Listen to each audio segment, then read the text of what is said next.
Class 11 Bangla semester 2 Bangla সাহিত্যের ইতিহাসের এই যে অধ্যায়টি দেখতে পাচ্ছ, কাব্য কবিতার ধারা, এই অধ্যায় থেকে পরীক্ষায় কমন পাওয়ার মতো কিছু গুরুত্বপূর্ণ প্রশ্ন উত্তর সাজেশন আমি তোমাদের দেখাবো। প্রথমে আমি তোমাদের 2 মার্কের কোশ্চিন দেখাবো এবং তারপরে 3 মার্কের কোশ্চিন এবং 5 মার্কের কোশ্চিন সাজেশন উত্তর সহ দেখাবো। দেখো, এই অধ্যায় থেকে প্রথমে তোমরা যে কোশ্চেনটি পড়বে সেটা আমি যেই প্রশ্নগুলি পড়তে বলবো, ঠিক আছে, তোমরা কিন্তু সেই প্রশ্নগুলি পড়বে। এই পিডিএফটিতে অনেক ধরনের প্রশ্ন আছে, সেগুলি পড়ার দরকার নেই। প্রথম কোশ্চেন পড়বে এটা, দেখো, কবিগানের আদি স্রষ্টা কে? অন্য দুজন বিখ্যাত কবিয়ালের নাম লেখো। ওকে, নেক্সট কোশ্চেন পড়বে আখড়াই গানের প্রবর্তনায় কে পৃষ্ঠপোষকতা করেন? এর বৈশিষ্ট্য কি ছিল? এগুলো কিন্তু সব 2 মার্কের কোশ্চেন। ওকে, নেক্সট কোশ্চেন তোমরা এখান থেকে পড়বে টপ্পা শব্দের অর্থ কি? টপ্পা কি ধরনের গান? নেক্সট, টপ্পা গানের শ্রেষ্ঠ শিল্পী কে? টপ্পা গানের জন্য গানের অন্য দুজন জনপ্রিয় শিল্পীর নাম লেখো। ওকে, নেক্সট কোশ্চিন এখান থেকে পড়বে এই কোশ্চেনটি, ধপ কীর্তনের জন্ম হয়েছে কিভাবে? এই ধারার গানের প্রবর্তক কে? ওকে, আচ্ছা, এবার চলে আসো নেক্সট কোশ্চিন।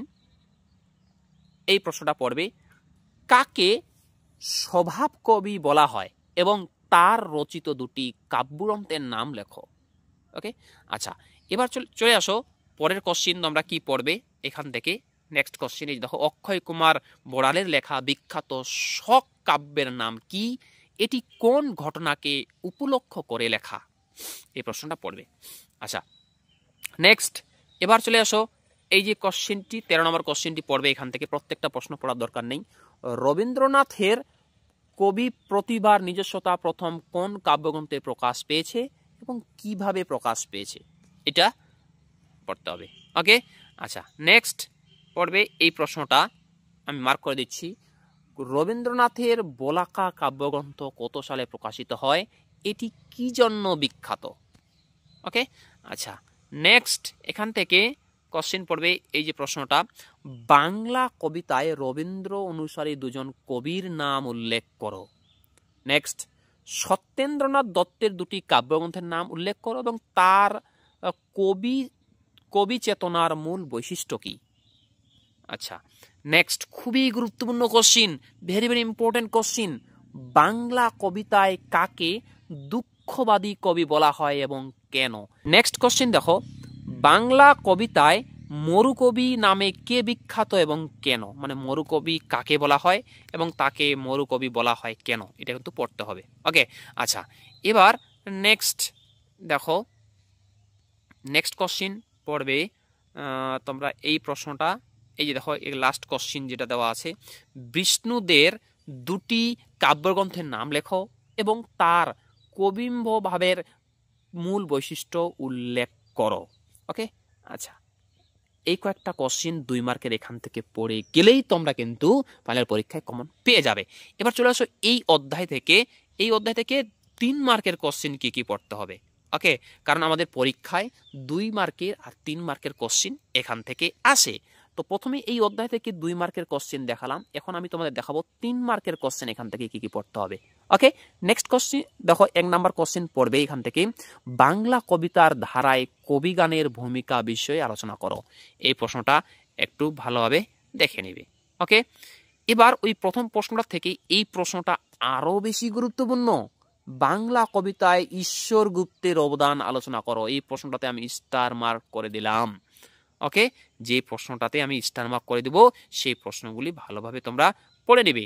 ওকে, নেক্সট কোশ্চিন, বাংলা আখ্যান কাব্য ও মহাকাব্য সাহিত্যে মধুসূদন দত্তের অবদান সংক্ষেপে আলোচনা করো। এই প্রশ্নটা একটু তোমরা দেখে নিতে পারো বা দেখে যেতে পারো।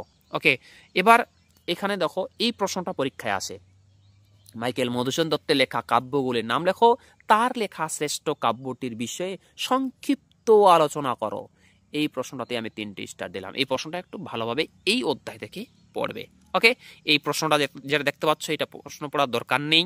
হ্যাঁ, এবার দেখো এই যে দেওয়া আছে, এই প্রশ্নটা খুব ইম্পর্টেন্ট, মহাকাব্য ও তার বৈশিষ্ট্য উল্লেখ করো, 19 শতকের মহাকাব্যগুলি উল্লেখ করো। ওকে, আচ্ছা, এবার নেক্সট কোশ্চিন এটা ফাইনাল পরীক্ষায় লিখে নাও, আসবেই এই অধ্যায় থেকে।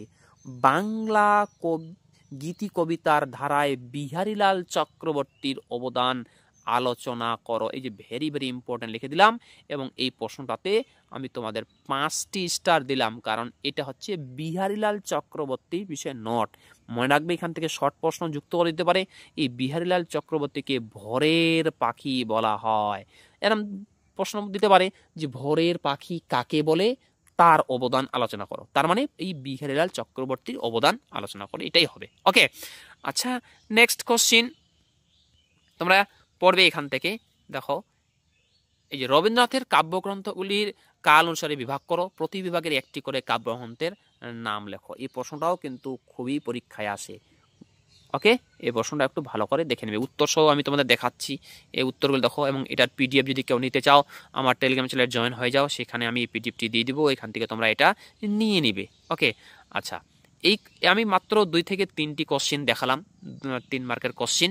হ্যাঁ, এই 3 মার্কের 2 থেকে 3টি কোশ্চেন পড়ে গেলেই তোমরা পরীক্ষায় এখান থেকে একটা কমন পেয়ে যাবে। যদি ভিডিওটি ভালো লাগে ভিডিওটি লাইক করো, এবং তোমরা যারা চ্যানেল নতুন এরকম অধ্যায় ভিত্তিক প্রশ্ন উত্তর সাজেশন পিডিএফ পাওয়ার জন্য আমার চ্যানেলটি সাবস্ক্রাইব করো, এবং পাশের বেল আইকনটি প্রেস করে অল বোতামটি ক্লিক করে দাও পরবর্তী ভিডিও নোটিফিকেশন পাওয়ার জন্য। নেক্সট কোশ্চেন এটা একটু দেখে নিবে যে বাংলা সাহিত্যের ইতিহাসে কবি যতীন্দ্রনাথ সেনগুপ্তের স্থান সম্পর্কে আলোচনা করো। ওকে, এই প্রশ্নটা এখান থেকে পড়তে হবে। আচ্ছা, তাহলে এটা আমি উত্তর সহ তোমাদের দেখাচ্ছি। আর একটা রিকোয়েস্ট, যদি তোমার ভিডিওটি ভালো লাগে ভিডিও একটু অবশ্যই একটা লাইক করবে। ওকে, তারপর দেখো বাংলা কবিতার ইতিহাসে মোহিতলাল মজুমদারের অবদান, মোহিতলাল মজুমদার সম্পর্কে নোট আসলে এখান থেকে পড়বে। এই হয়ে গেল তোমাদের 2 মার্ক এবং 3 মার্কের কোশ্চেন। মানে এই অধ্যায় থেকে আমি তোমাদের এই 5 মার্কের কোশ্চেন কি কি পড়তে হবে। কখনো কখনো 2-3 মার্ক প্রশ্ন না এসে ডাইরেক্ট 5 মার্কের কোশ্চেন যদি আসে, তাহলে কি পড়তে হবে। দেখো প্রথম কোশ্চেন পড়বে সংক্ষেপে কাজী নজরুল ইসলামের কবি প্রতিভার পরিচয় দাও। এই প্রশ্নটা প্রথমে পড়বে। ওকে, কাজী নজরুল ইসলাম সম্পর্কে 5 মার্কের নোট এই অধ্যায় থেকে তোমাদের পড়তেই হবে। ওকে, নেক্সট হচ্ছে বাংলা কাব্যে জীবনানন্দের অবদান আলোচনা করো, এটা। আচ্ছা, তারপর দেখো আর জীবনানন্দ আর কাজী নজরুল ইসলাম এই দুইটাই ভালো করে পড়বে। আরেকটা কোশ্চেন এখানে আছে সুভাষ মুখোপাধ্যায়, এই সুভাষ মুখোপাধ্যায়ের অবদানটা একটু ভালোভাবে দেখে যাবে। ওকে।